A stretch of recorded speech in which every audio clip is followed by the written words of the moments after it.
Praise the Lord, hallelujah. देवाच्या नावाला धन्यवाद असो. परमेश्वर चांगला आहे. परमेश्वराने पुन्हा एकदा या महिन्याच्या आरंभापासून तर महिन्याच्या लास्ट संडे मध्ये परमेश्वर घेऊन आला, त्याबद्दल देवाचा धन्यवाद करूया. अतिशय थोड्या वेळामध्ये आज आम्ही देवाचं वचन ऐकूया. आजचा विषय आहे जाणीव होण्याची देणगी. प्रियानो, आज अनेक महत्वपूर्ण आत्मिक गोष्टी देवाने तुम्हाला आणि मला दिलेल्या आहेत. त्यापैकी वरदान देवाने दिली, जबाबदाऱ्या देवाने दिल्या, सेवा देवाने दिली, महत्वाची योग्यता देवाने दिली. पण आज मंडळीकडं, कुटुंबाकडं एका गोष्टीची कमतरता आहे, ती आहे जाणीव होण्याची देणगी. आता ही देणगी काही आम्हाला जगाच्या गोष्टीसाठी द्यायची नाहीये. अनेक देणग्या बायबलमध्ये आहेत.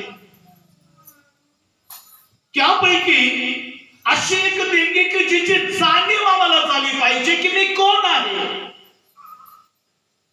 परमेश्वर माझ्याकडून काय करणार आहे,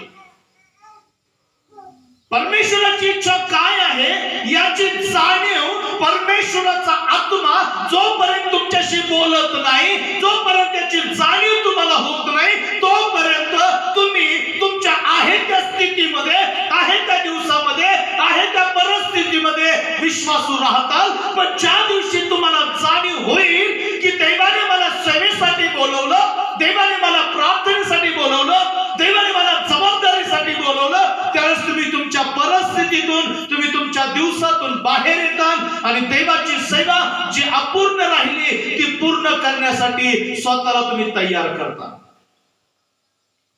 म्हणून जाणीव होण्यासाठी ती देणगी, ते दान परमेश्वराने आम्हाला द्यावं यासाठी प्रार्थना करा. आम्ही वाचूया देवाचं वचन, योहानाचे शुभवर्तमान 16वा अध्याय, योहानाचे शुभवर्तमान 16वा अध्याय वचन 4 पासून 7 पर्यंत.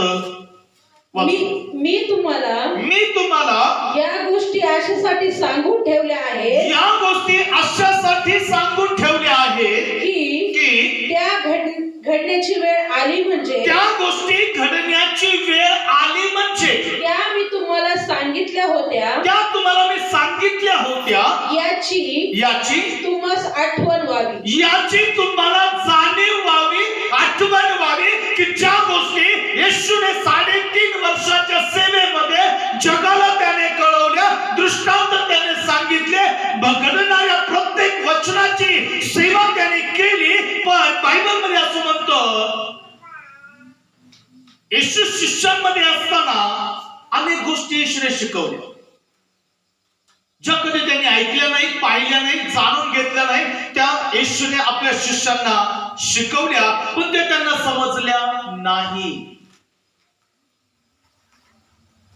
पण येशूचे स्वर्गारोहण झाल्यावर व पवित्र आत्मा त्यांच्यावर आल्यावर जे येशूने त्यांना शिकवले होते ते त्यांना समजले. जोपर्यंत येशू त्यांच्या बरोबर होता तोपर्यंत येशूने संदेश त्यांना दिला, येशूने त्यांना शिकवण दिली, येशूने त्यांना दृष्टांत दिला, येशूने त्यांना अद्भुत गहन आणि गुप्त गोष्टी शिकवल्या. पण ते समजू शकले नाहीत, कारण जाणीव होण्याची देणगी त्यांच्यापर्यंत अजून पोहोचली नव्हती.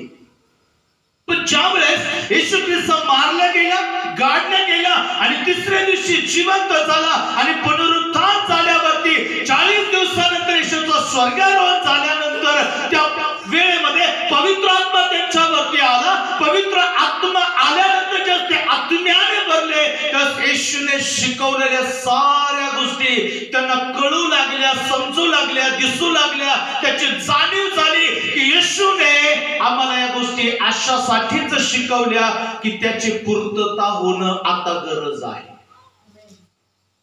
प्रियानो, पण या अगोदर येशू म्हणतो माझ्या पित्याकडे जाणं हे तुमच्यासाठी हितकारक आहे. लक्षात ठेवा, ज्या गोष्टी येशूने शिष्यांना शिकवल्या त्याच गोष्टी मी तुम्हालाही शिकवत आहे. आणि या सर्व गोष्टी आज जर मंडळीला समजत नाही तर आज आम्हाला पाण्याच्या नव्हे तर अग्नीच्या बाप्तिस्म्यासाठी आमची तयारी असणं गरजेचं आहे. पवित्र आत्म्यासाठी मंडळी तयार असणं गरजेचं आहे. आमचा अभिषेक रोज वाढणं गरजेचं आहे, यासाठी की ज्या गोष्टी परमेश्वराने वचनामध्ये शिकवल्या त्या गोष्टीची पूर्तता होण्याची वेळ आता जवळ आली आहे. त्याची जाणीव आम्हाला पाहिजे. जे येशू बोलला ते घडणार आहे, जे वचनात शिकवलं आहे ते पूर्ण होणार आहे. आणि ते पूर्ण होण्यासाठी आता मंडळीने प्रार्थना करावी, मंडळीने उपवास करावे, मंडळीने देवाची वाट पाहावी आणि देवाला एकच म्हणावं, देवाच्या गोष्टी तू मला शिकवल्या त्याची पूर्तता होण्यासाठी मी अहोरात्र देवा तुझा धावा करत आहे. त्या गोष्टी पूर्ण होण्यासाठी देवा योग्य वेळ, योग्य काळ आणि योग्य समयामध्ये माझ्या मंडळीला त्या समजण्यासाठी सतसत विवेक बुद्धीच्या आत्म्याने तू भर. आम्ही प्रार्थना केली पाहिजे. काही गोष्टी येशूने शिकवल्या. योहान शुभवर्तमान 16वा अध्याय वचन 4 पासून पुढे. मी तुम्हाला ह्या गोष्टी अशासाठी सांगून ठेवल्या आहेत की त्या घडण्याची वेळ आली म्हणजे त्या मी तुम्हाला सांगितल्या होत्या याची तुम्हाला आठवण व्हावी. ह्या गोष्टी मी आरंभापासून तुम्हाला सांगितल्या नाहीत कारण मी तुम्हा बरोबर होतो. परंतु ज्याने मला पाठवले त्याच्याकडे मी आता जातो आणि आपण कोठे जातो असे तुमच्यापैकी कोणी मला विचारित नाही. या गोष्टी मी तुम्हाला सांगितल्यामुळे तुमचे अंतःकरण खेदाने भरले आहे. तरी मी तुम्हाला खरे ते सांगतो, मी जावं हे तुमच्या हिताचे आहे, हे तुमच्या कल्याणासाठी आहे. कारण जर येशू गेला नसता तर ही देणगी आम्हाला मिळाली नसती. जर येशू गेला नसता तर त्याच्या येण्याचा वचन आम्हाला मिळालं नसतं. जर येशू गेला नसता तर त्याने ज्या गोष्टी शिकवल्या त्याची जाणीव, त्याची कल्पना आम्हाला झाली नसती. जर येशू गेला नसता तर ज्या गोष्टी त्याने आम्हाला शिकवल्या त्या आजही आम्हाला समजल्या नसत्या. जर येशू गेला नसता तर जाणीव होण्याची देणगी आम्हाला मिळाली नसती. अनेक लोक म्हणतात, पाळक साहेब, पूर्वीचे दिवस एवढे हालाकीचे होते की लोकांना व्यवस्थित अन्न मिळत नव्हतं. वाळलेली सुकलेली भाकर आम्ही खायचो. काही लोक अजूनही मला जाणीव आहे ना, आम्ही वाळलेली भाकर आम्ही खातो. आम्ही त्याच परिस्थितीत आहोत. आम्ही ज्या परिस्थितीतून बाहेर आलो ना त्या परिस्थितीची आम्हाला जाणीव आहे.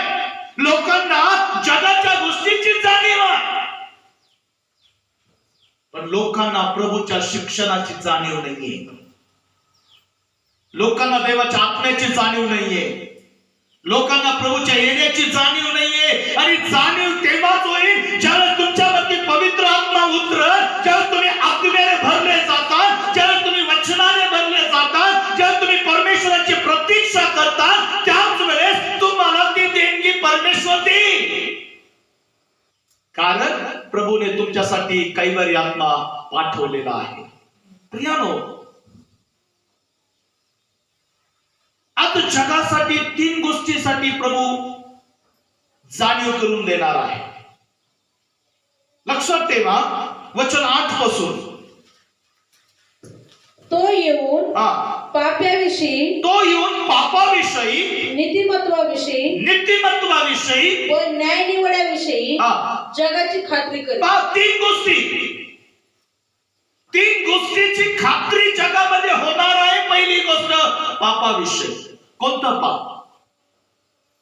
सत्य माहित असून सुद्धा आम्ही ते जर बुद्धीस परस्पर आम्ही पाप जर करतो त्या पापाची जाणीव आम्हाला होणार, त्या पापाचा न्याय आमचा होणार. ख्रिस्त माहित असताना, वचन माहित असताना आम्ही दुर्लक्ष करून आम्ही कुठल्याही व्यसनामध्ये, कुठल्याही पापामध्ये जर सहभागी जर असतो तर त्या पापाचा हिशोब, त्या पापाचा न्याय होणं गरजेचं आहे. म्हणून पापाविषयी.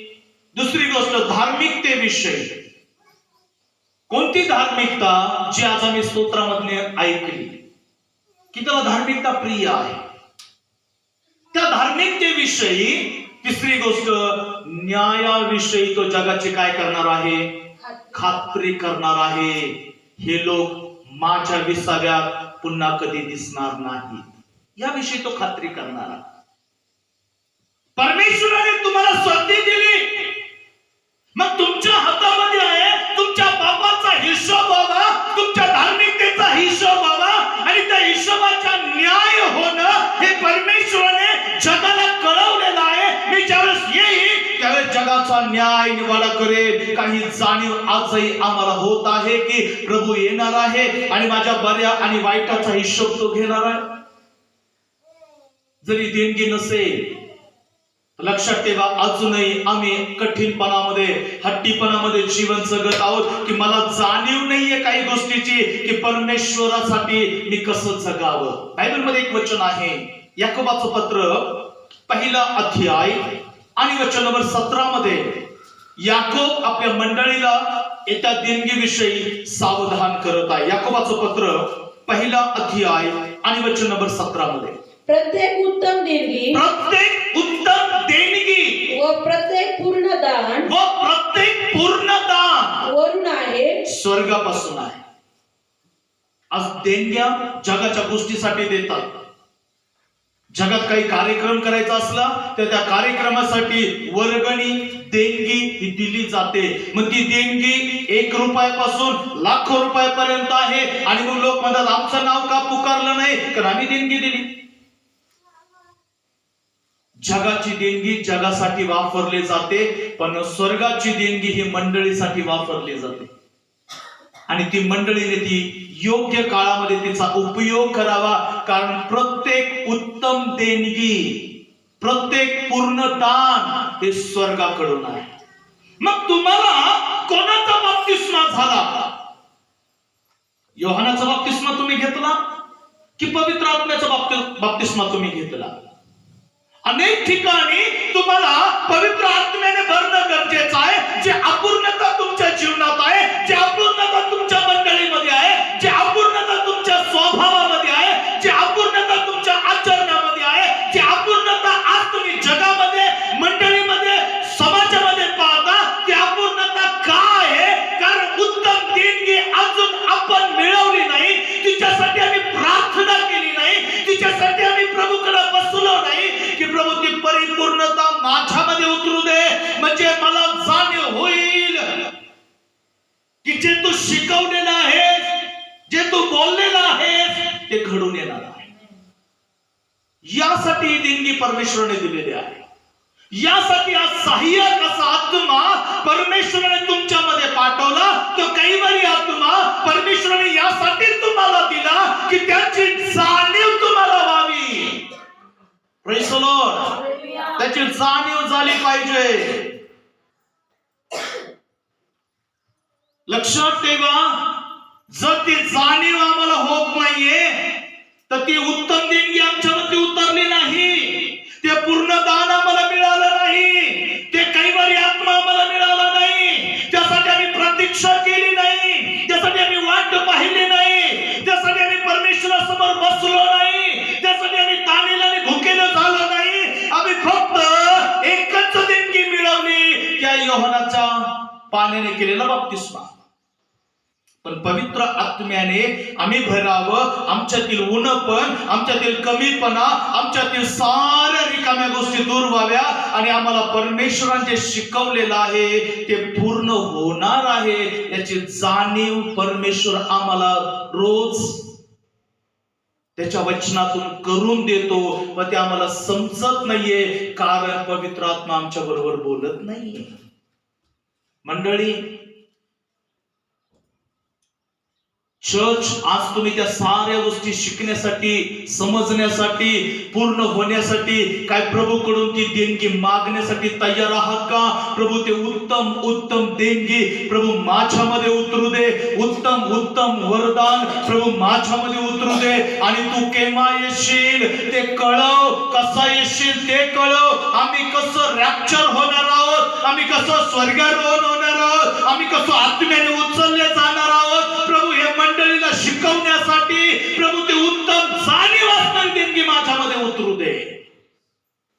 जर ती देणगी माझ्याकडून तू पूर्ण होत नाही तर देवा अजूनही मी अंधारामध्ये आहे की मला ते समजत नाहीये. जगाला त्या गोष्टी कळाव्यात, जगाला त्या गोष्टी समजाव्यात, जगाला गोष्टी त्या पाहाव्यात. म्हणून ते म्हणतो मी पापाविषयी, धार्मिकतेविषयी आणि न्याय निवाड्याविषयी मी जगाची खात्री करणार आहे की काय ती देणगी तुमच्या जवळ आहे का. खात्री परमेश्वर करणार आहे आणि जगाची खात्री झाली तरच प्रभूचं आगमन जवळ आहे. लक्षात ठेवा, आज मंडळीला त्याची गरज आहे. आम्हाला आमच्या गरिबीची जाणीव आहे, आम्हाला आमच्या हालाकीच्या परिस्थितीची जाणीव आहे, आम्हाला आमच्या कर्जबाजारी जीवनाची जाणीव आहे.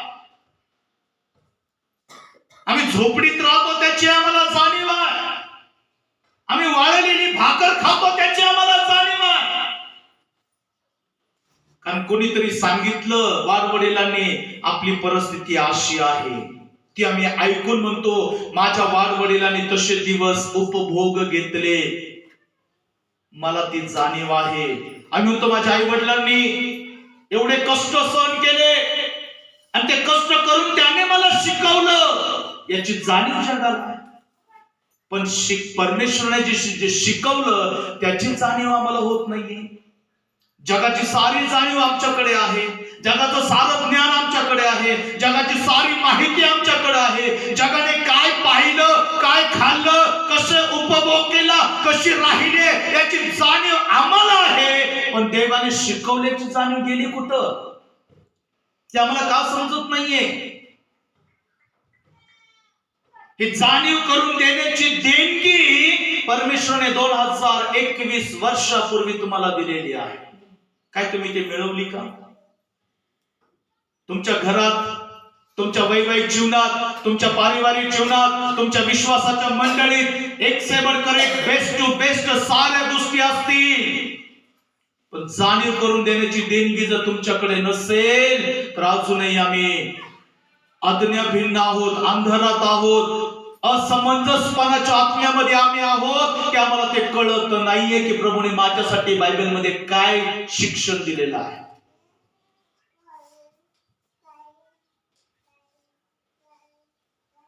चार गोष्टीची देणगी आमच्याकडे असणं फार गरजेचं आहे. चार गोष्टी. पहिली गोष्ट, जे तुमच्याद्वारे घडणार त्याची जाणीव आम्ही इतरांना करून दिली पाहिजे. काय घडणार आहे तुमच्याद्वारे, जगामध्ये चांगलं काय घडणार आहे, मंडळीमध्ये चांगलं तुमच्याद्वारे काय घडणार आहे, सुवार्तेसाठी तुमच्याकडून चांगलं काय घडणार आहे, देवाच्या योजनेसाठी तुमच्याकडून चांगलं काय घडणार आहे, किती लोकांचं तारण होणार आहे, किती लोकांचा नवीन जन्म होणार आहे, किती लोक बरे होणार आहे. एवढंच नव्हे तर परमेश्वर जे काही करणार आहे ते परमेश्वराने अगोदर तुम्हाला कळवलं पाहिजे. कारण शास्त्रही असं बोलतं, मी आपलं रहस्य आपल्या सेवकाला प्रगट केल्याशिवाय काहीच करत नाही. जर देव काही करत नाही, विश्वासणारे कसं काय जीवन जगतात. आम्ही विचारतो का कधी देवाला, लक्ष द्या माझ्याकडे, आम्ही कधी विचारतो का देवाला, प्रभू मी हे काम करतो, मी तुला सांगितलं बरं का, करू का, तू जर नाही म्हणला तर नाही करणार,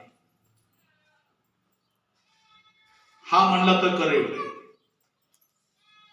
जर देव त्याचं रहस्य कळवल्याशिवाय काहीच करत नाही, आमचं जीवन आम्ही कसं जगतो हे देवाला कळवलं का?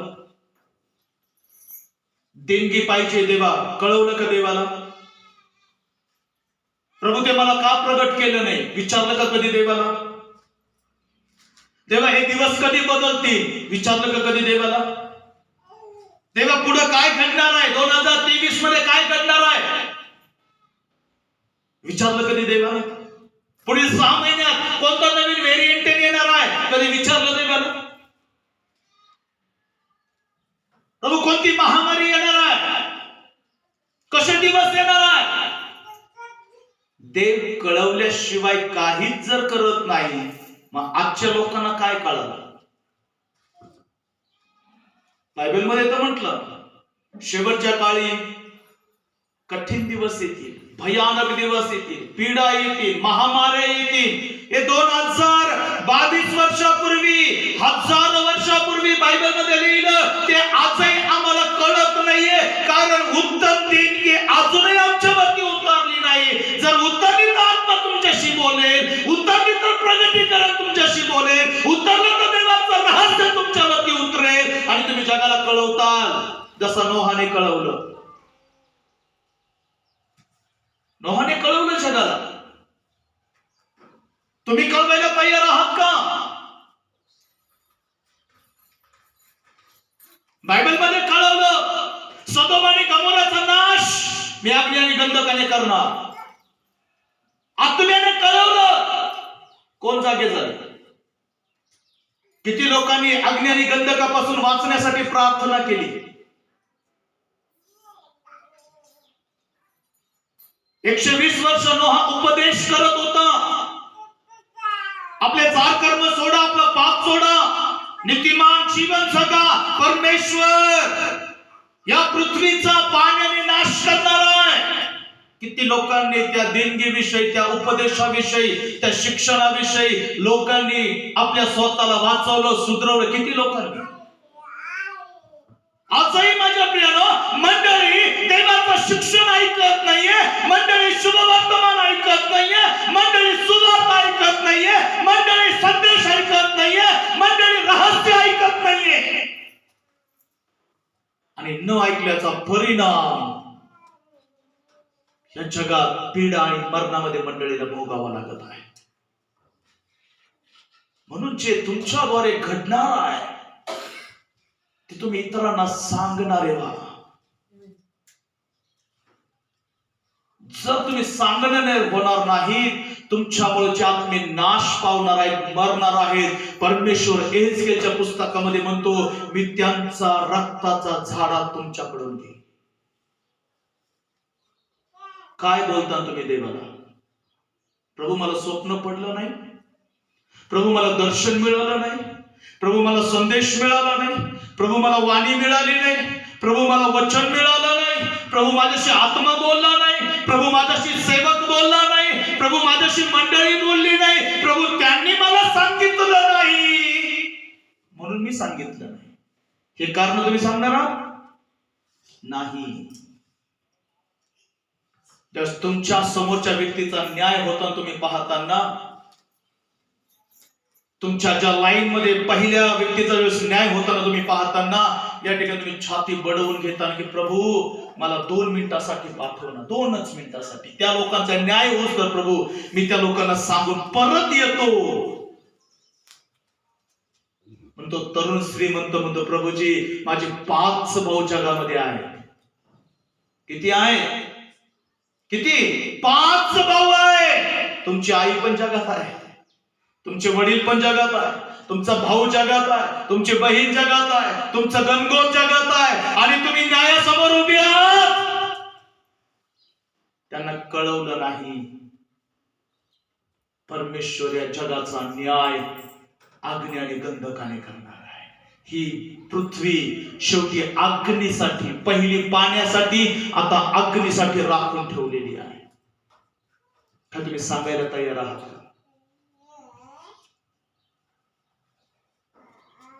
जे तुमच्याद्वारे घडणार आहे, तुमच्याच द्वारे. इतर शेजाऱ्याकडे पाहू नका. शेजारी कोण बसला त्याचा विचार सोडून द्या. परमेश्वर तुमच्याशी बोलत आहे. तुमच्याद्वारे घडणार, ते शेजारच्या द्वारे घडणार नाहीये.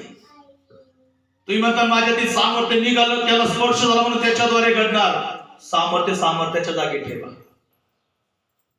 संदेशाच्या जागी ठेवा. अभिषेकाच्या जागी ठेवा. देणगी हातामध्ये घ्या आणि बोला, प्रभू मला पाहायचंय तू काय करणार आहेस. बायबलमध्ये म्हटलं, उत्पत्तीचं पुस्तक 37वा अध्याय वचन 6, 7 आणि 8 मध्ये योसेफाने जे घडणार आहे त्याचं स्वप्न त्याने आपल्या भावांना सांगितलं. उत्पत्तीचं पुस्तक 37वा अध्याय वचन 6, 7 आणि 8 मध्ये पहिलं स्वप्न तो आपल्या भावांना सांगतो की माझ्या प्रिय भावांनो, परमेश्वराने माझे नेत्र हाती घेतले आणि मला दाखवलं, योसेफा, तुझा बाप याकोब जरी असला तरी येणाऱ्या काळामध्ये तुझ्याद्वारे मिस्र देशामध्ये हे घडणार आहे. तो असं म्हटला नाही, आता मी साऱ्या कुटुंबामध्ये लहान आहे आणि माझ्यापेक्षा वयस्कर आहेत, मोठे आहेत, ज्येष्ठत्वाचा हक्क आहे आणि माझं स्वप्न मी त्यांना कसं सांगू? ते मला मारतील, बोलतील, हाणतील, माझा तिरस्कार करतील, ते ऐकणार नाहीये, ते हसणार आहे, म्हणून मला लाज वाटेल, म्हणून मी स्वप्न सांगत नाही. असा तो काही योसेफ नव्हता.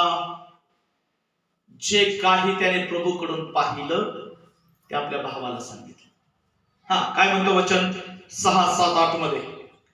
उत्पत्ती 37वा अध्याय. तो त्यांना म्हणाला, मला पडलेले स्वप्न ऐका.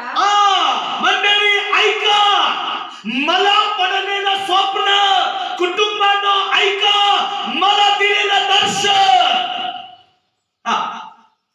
पहा, आपण शेतात पेंड्या बांधत होतो. आपण शेतामध्ये पेंड्या बांधतोय. शेत काय आहे? हे तुमच्या वाट्याला आलेलं 1-1.5 एकर शेत नाहीये बर का. 1-1.5 एकर शेत नाहीये. ज्याला बांध कोरू मोठं केलं ते शेत नाहीये. हे शेत आहे देवाची मंडळी. मंडळीमध्ये पेंड्या बांधायला शिका, आत्मे गोळा करायला शिका, त्यांना एकजुटीने ठेवायला शिका.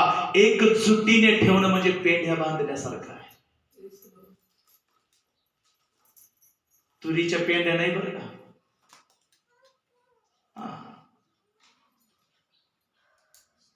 त्याने पाहिलं शेतामध्ये मी माझ्या भावासमवेत.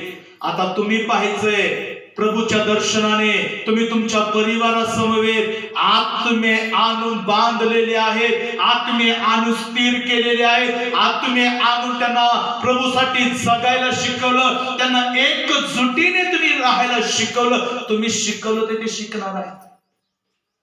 तुम्ही जर शिकवलं नाही ते शिकणार नाही, ते एकजुटीने राहणार नाही, त्याची पेंडी होणार नाही, ते विखरले जातील. 4च मुंडके आहेत घरामध्ये, 4 मुंडके 4 कोपऱ्याला पळतील, एक राहणार नाही. का? कारण शेतामध्ये तुम्ही स्थिर नाही. शेतामध्ये तुम्ही काहीच पाहिलं नाही. शेत पिकलेलं आहे, पीक फार आहे, कामकरी एकटाच आहे, कामकरी थोडे आहे. पिकाच्या धन्याने कामकरी पाठवावे म्हणून आम्ही प्रार्थना करत नाही. काय पाहिलं योसेफाने? शेतात पेंड्या बांधत होतो. शेतामध्ये पेंड्या बांधत होतो. माझी पेंडी उठून उभी राहिली. कधी झालं का हो? तुरीच्या पेंड्या तुम्ही बांधल्या, तुमची पेंडी तुमच्या समोर येऊन उभा राहिली, म्हटली काय चाललंय? पळणार नाहीत का तुम्ही बांधाच्या बाहेर? पळणार नाहीत का? पळताना काय आहे? त्याने पाहिलं, मी माझी पेंडी बांधली, माझ्या भावाने त्यांची पेंडी बांधली, त्यांची पेंडी झोपलेली आहे, माझी पेंडी उभा राहिली. आणि काय म्हटली? तेव्हा तुमच्या पेंड्या माझ्या पेंडी सभोवती, तुमच्या पेंड्या गुडघ्यावरती आल्या आणि माझ्या पेंडी बरोबर येऊन उभ्या राहिल्या. व त्यांनी तिला नमन केले. त्यांनी तिला नमन केलं. कारण लवकरच देवाने दिलेल्या नगरामध्ये याकोब राहत होता, त्या ठिकाणी भारी दुष्काळ पडणार होता आणि त्या दुष्काळामध्ये पशु, जनावर, मनुष्य हे सर्व हतबल होणार आहे, खायला काही राहणार नाहीये. आजच्या योसेफला त्याच्या भावाने विकलं तो कुठं आहे सध्या?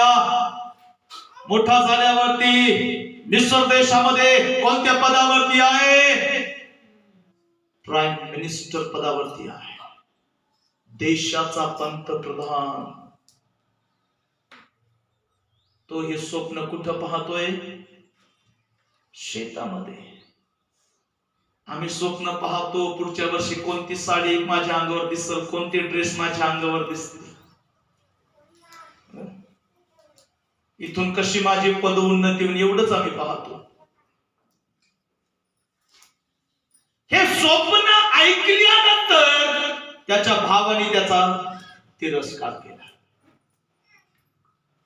अरे तू तर आमच्यामध्ये साऱ्यात लहान आहेस, मी ज्येष्ठ आहे,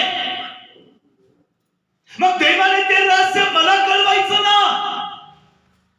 मी मोठा असताना तुला सलाम कसा करू? तू माझ्या पुढे यायचं, ख्रिस्तामध्ये मी तुम्हाला सलाम करत आहे. त्या काळची पद्धत होती बरं का. योसेफाच्या काळामध्ये ती पद्धत होती. कोणी ज्येष्ठ जर आला तर जमिनीपर्यंत लवून त्याला नमस्कार करत होते. ख्रिस्तामध्ये तुम्हाला आजही ती गोष्ट हवी आहे का? काही लोक म्हणतात मी घरात मोठा आहे, मला मान सन्मान नाहीये, मी घरामध्ये मोठा भाई आहे, मी घरामध्ये मोठी जाव आहे, मी घरामध्ये मोठा व्यक्ती आहे, मला घाबरा. कोणीच घाबरणार नाही. असं कोणी पदरही घेणार नाही, कोणी काहीच करणार नाही, काहीच नाही. म्हणजे आला काय गेला काय, राहत असंच, काय केले देणार नाही. तुम्ही मान द्या, तुम्हालाही मान मिळेल. तुम्ही जे पेरणार आहात ना, तीच तुमची पेंडी बांधणार आहे. पहिलं स्वप्न त्याने सांगितलं, आपण शेतामध्ये पेंड्या बांधत असताना माझी पेंडी उभा राहिली, तुमच्या पेंडीने माझ्या पेंडी समोर नतमस्तक केलं. हे ऐकून त्याचे भाव त्याचा तिरस्कार करू लागले. पण त्याने सांगितलं बरं का, त्यांनी कळवलं जे माझ्याद्वारे घडणार आहे. तुम्ही आज जरी माझा तिरस्कार करत आहात, जरी आज तुम्ही माझा छळ करत आहात, जरी आज तुम्हाला माझा वाईटपणा दिसून येत आहे, प्रभूने जे दाखवलंय ते घडणार आहे. ती खात्री योसेफाला होती. काय ती खात्री तुम्हाला आहे का? ती गॅरंटी तुम्हाला आहे का? तुम्हाला पडलेलं स्वप्न परमेश्वर पूर्ण करणार आहे. बॅगभर पैसा, मग असे स्वप्न जगाने भरपूर पाहत. असं जर खरं झालं असतं, लोकांनी कशाला कामाला गेले असते? ते म्हणले असते आमच्यासाठी स्वप्न पहा ना.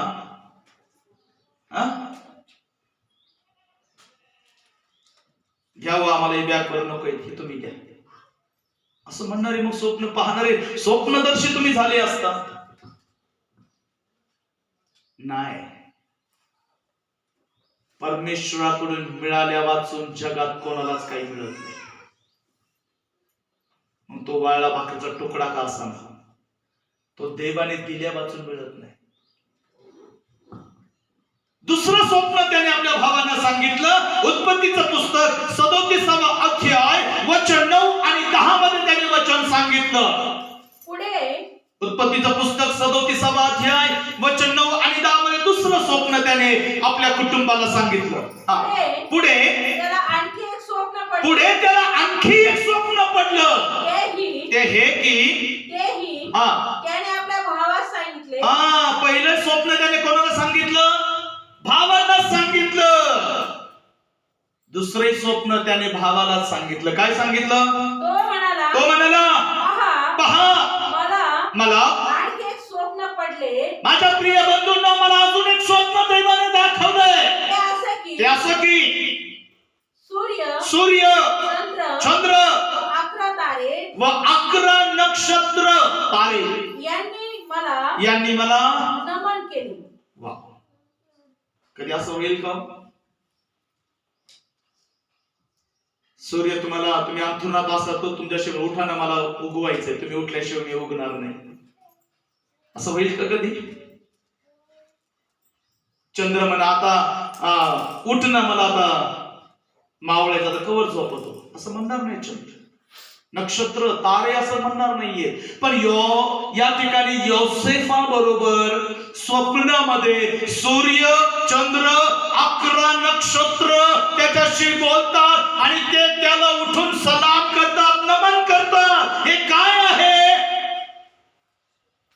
त्याचे आई, वडील आणि संपूर्ण गणगोत्र. मिस्र देशामध्ये, ज्यावेळेस कनान देशामध्ये भारी दुष्काळ पडला, त्यावेळेस जगाला कळालं की अन्नाची भरपूर रेलचेल फक्त जगाच्या पाठीवर कुठे आहे? मिस्र देशामध्ये आहे. हे सर्वांनी आपापला पैसा घेतला. मिस्र देशातून अन्न धान्य विकत घेण्यासाठी गेल्यानंतर योसेफाला त्याच्या भावाने, त्याच्या आई वडिलांनी संपूर्ण पाहिलं. अक्षरशः हे जे घडणार होतं ते त्या ठिकाणी पाहिल्यानंतर याकूब आपला बाप त्याला सलाम करत आहे. हे पाहिल्यानंतर त्याच्या भावाला कळालं. सूर्याने योसेफाला सलाम केला, चंद्राने, त्याच्या आईने त्याला नमन केलं, नक्षत्र, त्याचा संपूर्ण वंश त्याच्या समोर नतमस्तक झाला. आणि मग जगाला कळालं जे घडणार होतं ते देवाने अगोदरच योसेफाला कळवलं. ही जाणीव लक्षात ठेवा. जे घडणार आहे ना त्याची जाणीव कोणीतरी करून द्यायला शिकलं पाहिजे. ते दान तुम्हाला मिळावं यासाठी प्रार्थना करा की प्रभू, या भयानक दिवसामध्ये, या शेवटच्या काळामध्ये तुला जे काही करायचं आहे ना, दुसरा योसेफ म्हणून प्रभू मंडळीमध्ये मी असावा, दुसरी मरिया म्हणून प्रभू मी असावी. मला कळव म्हणजे मी कळवेन जगाला, मला कळव म्हणजे मी कळवेन मंडळीला की प्रभूला हे करायचं आहे. काय तुम्ही तयार आहात का? तुम्ही कळवताना जग तुमचा तिरस्कार करेल, लोक तुम्हाला हसतील, लोक तुम्हाला वाईट म्हणतील, लोक तुम्हाला धिक्कारतील. काय देवच तुझ्याशी बोलतो का? आमच्याशी बोलत नाही का? त्यांना सांगा, जरी देव तुझ्याशी बोलला ना, पण उत्तम जाणीव करून देण्याची देणगी फक्त माझ्याकडे आहे. तुझ्याशी देव बोलला, तुझ्याशी पवित्र आत्मा बोलला, तुझ्याशी वचन बोललं, तुझ्याशी मंडळी बोलली, पण माझ्याशी जाणीव करून देणारी देणगी बोलली. हे घडणार. प्रियानो,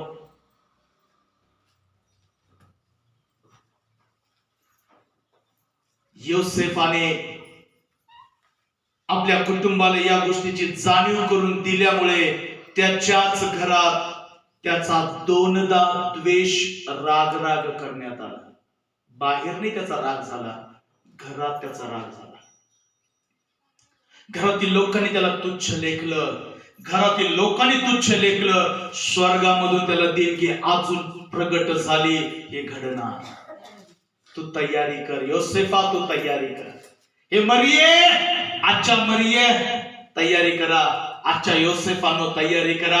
आजच्या शेतातील मंडळीतील पेंढ्या बांधणारे तुम्ही व्हा, मंडळीतील लोकांना स्थिर करणारे व्हा. मंडळीत अभिषेक कसा येईल, मंडळीमध्ये स्थिरपणा कसा येईल, मंडळी संख्येने आत्म्याने वाढणार कशी, मंडळी परमेश्वराची येण्याची तयारी कशी करत याची जाणीव जर तुम्ही लोकांना करून देणार नाहीत तर प्रभू जगाचा पापाविषयी, धार्मिकतेविषयी आणि न्यायाविषयी खात्री करणार की हे लोक तयार आहेत की नाही.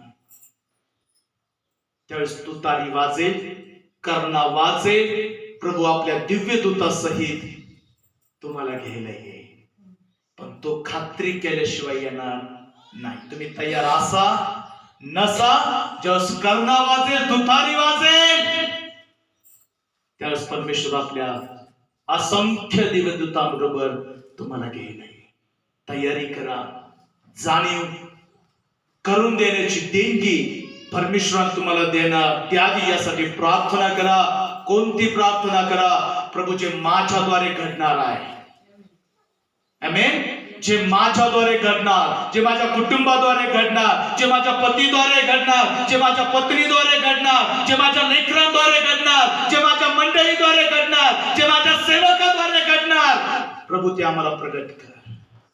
आणि ती प्रगट करण्याची देणगी प्रभूने तुम्हाला द्यावी यासाठी प्रार्थना करा. प्रभू करो या वचनाने देव तुम्हा सर्वांना आशीर्वाद करो. आमेन.